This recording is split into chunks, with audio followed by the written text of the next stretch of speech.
We're going to be looking at the surviving landmarks along with going through the history of the Connecticut State Prison. This is part of an 18-month planning process granted by the Hartford Foundation for Public Giving, as we're endeavoring to research for the all about the prison for a September 2014 exhibition opening.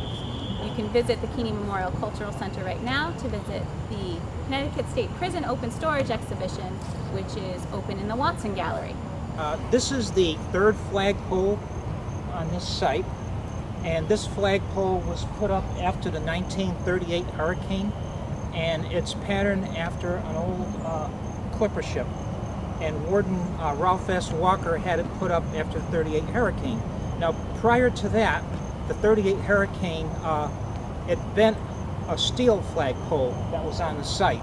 It was unusable, so they put this one up. And prior to the steel one, there was another wooden one on this site, and that was put up with the American and state flag in November 1901. And prior to that, during the Spanish-American War, there was a euphoria of patriotism throughout the country. So what they did was they put a large American flag in the prison building itself on the wall. And that's where this all started. And as you can see, it's been sadly neglected.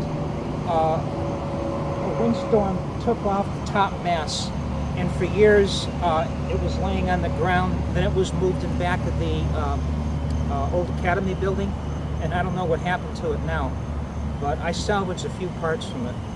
So it's quite historic. So is it property of the state or the town? Yeah. State. Yeah. Yeah, right now we're on state property. Okay. And so we start with the Connecticut State Prison in 1827.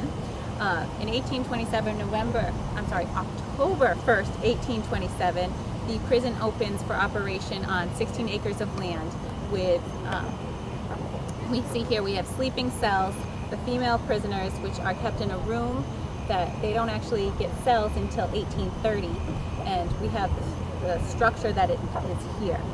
They came from Newgate Prison, which operated from on and off 1773 to 1827 and was subterranean in an abandoned copper mine.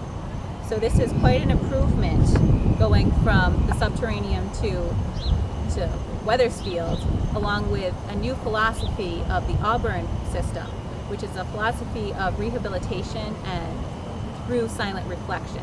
So inmates were kept silent at all times in work areas, avoided eye contact, and this system held until 1914. Oh, yes.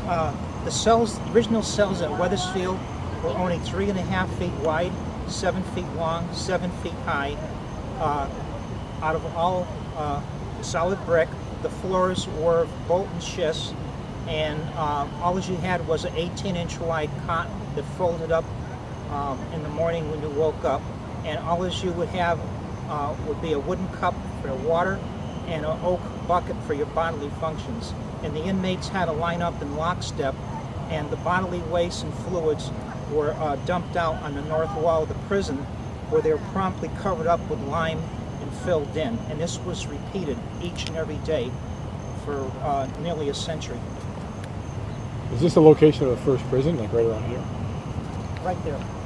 Where that curving is, Yep. that's where the entrance of the prison was between those two cars. That was the front door, and the building essentially was completed by December 1826. The only thing it lacked was the Boston Crown glass for the windows. But essentially they got it up within the same year it was authorized. And the only reason why there was delay in moving, they had yet to construct the 2 workshops and the brownstone walls.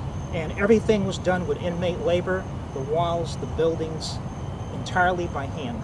And the inmates continued doing all the prison buildings at Wethersfield until the last building was put up in 1954. It was all inmate labor. So when the prison does open, it's with 121 inmates under the care of Warden Moses Pillsbury and his son, Deputy Warden Amos Pillsbury, who's next to be warden. We're going to walk over to one of the surviving landmarks.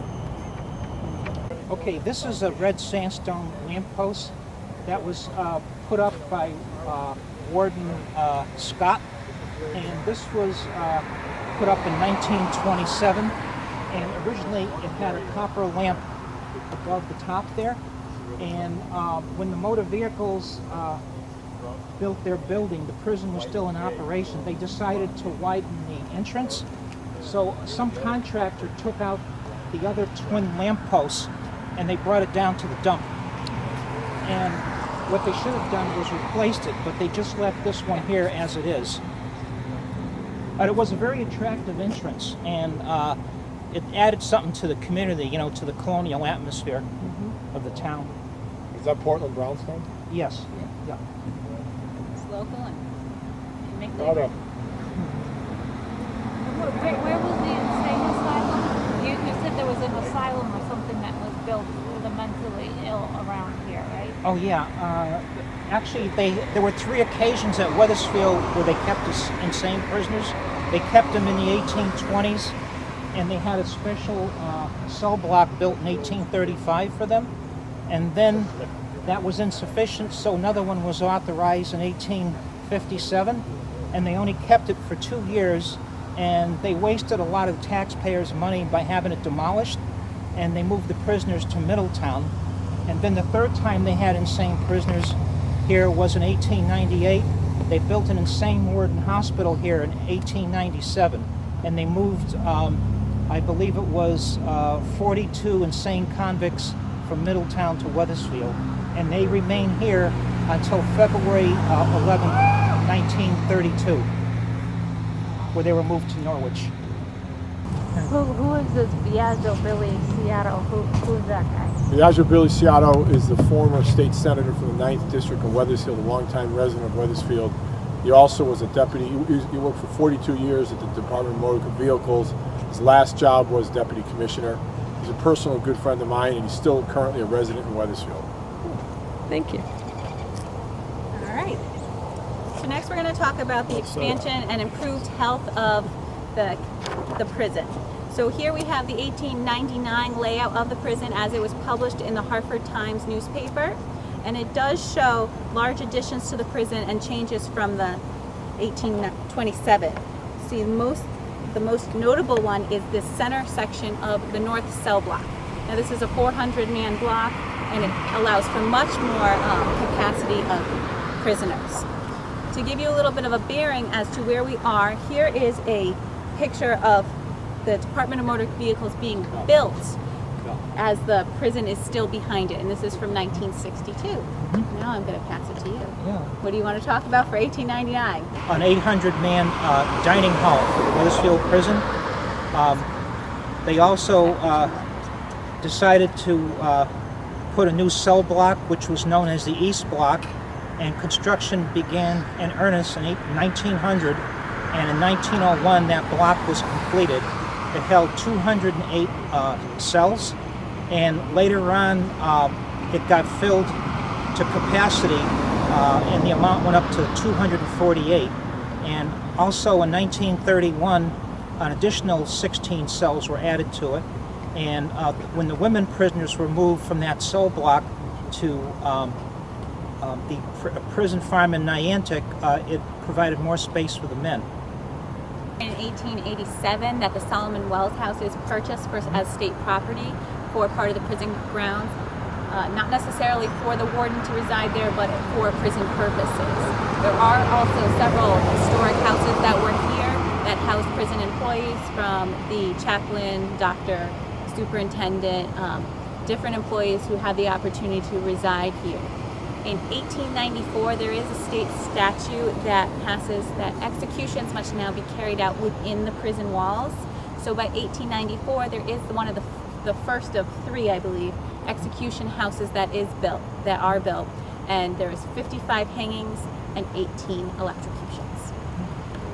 And what happened to the electric there as of now? It was moved up to Summers around August of 1963, and it was nearly used again in June of 1962 when a fellow by the name of Benjamin Reed was convicted of first-degree murder. He killed, I believe, a relative of his, and He was supposed to be executed in June of '62, but through the efforts of misguided people, his life was spared. And the reason why I say misguided, no sooner than they moved to Enfield, he got released on parole, and he was out killing again. And he raped a woman up in Springfield, Massachusetts, and assaulted her. And this man is still up in Enfield. He's a dangerous man. And what's his name? Benjamin Reed. He's still there, huh? Yes, still How there. old is he now? Gee, I don't know. At the time he was supposed to be executed, I believe he was 20 or 21 years old. So he must be in his 70s now. The Department of Motor Vehicles was built. Initial construction started, I believe, in December of '61, and it was completed early in 1962. And the reason for it being here was the state didn't want to spend money for an additional site, so they used the prison property. And the building was built, Right in front of the service entrance of the old prison. and you said before it was built similar to look like the Yes, prison? yes. The architect that designed the motor vehicles, he had in mind to keep the building in a colonial style, and it was more or less patterned after the front entrance of the state prison building itself. Yeah, the Mad Dog killer Joseph Taborski, he was executed on the evening of May 17, 1960, and when he was about to be executed, he told the man next door to the cell to him he was going to come back in the next life as a fly. And within minutes of the execution, a fly appeared on Reed's wall, and he went insane. It stayed that way for a few years. Okay. Thank you. Oh yeah. These are two concrete lamp posts, and they were put up by Warden Walker's convict crew in the spring of 1931. And this would have been the finishing touches on the prison on the east side. The east wall was put up from 1929 to 1931 with 3 guard towers, and these lamp posts, like I said, were the finishing touches, and the lamps were still on there until a few weeks after the prison moved out, and people took hacksaws and they just cut them off. Everything was vandalized and stolen from the prison grounds. Okay, the building over here on my left is the prison pump house, and it was constructed in 1949, and it went into operation in January 1950, and the purpose of this pump house was to alleviate the overflow in the sewage that was coming out of the state prison. Prior to January 1950, all the sewage from the state prison emptied out into the Connecticut River, and this was being done from 1887 to January 1950. And after January 1950, the pumps were turned on, and they got permission from the town to hook up into the town sewer system. So all the sewage was alleviated this way rather than the Connecticut River.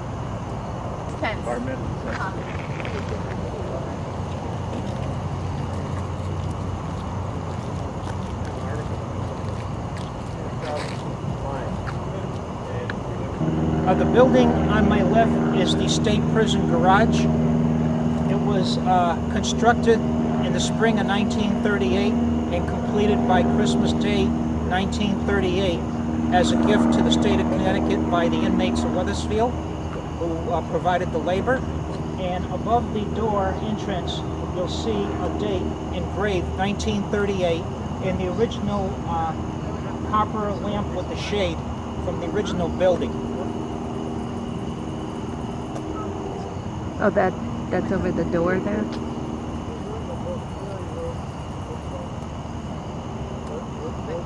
Oh, okay. We can't quite see it, but we Yes, know yeah. it's there. Yeah. The only building left from the old Wethersfield prison is the state prison cannery, and this was built in the summer of 1942 by an inmate force of 60 inmates, and the purpose of it was as a recreation building and a basketball hall. But unfortunately, World War II was in full swing, and it ended up being a cannery for the state of Connecticut. And the only thing that it lacked in the spring of '43 was a concrete floor. So the floor was added once the state got the requisition for the concrete, and it went into use as a canning operation and continued to can state produce from 1943 until 1958. And then it was converted to a factory where the inmates upholstered furniture and repaired furniture. And the second floor became a dormitory for trustees because of the overcrowding at Wethersfield Prison. So I actually have an aerial here where you can see the cannery within the prison walls and the garage that are currently still in existence. You can see that the wall would run actually right between those two, so they would be enclosed. So we're at the edge of the prison property here, close to the wall. What do they use the cannon? Today it's the state surplus center. Oh, what is that? Yep, it is the entire state surplus center, and the garage is the auto repair place for state vehicles. A gentleman who said that the inmates used to walk down State Street to Main Street, Hart Street, which then Chemical Lane, Oh, and yeah. go and farm in the Yeah, South they Meadows. did. They had it on the Olson property. Oh, okay. The Olson property, which is used to be the visitor center, Yep, and there were right next to the Barrington. Yeah, 2 inmates escaped, and they were hiding in a cornfield there in 1926. And it took 2 days to flush them out because they Wow. couldn't find them. The corn was so thick. They've done a good job harvesting them. Yeah.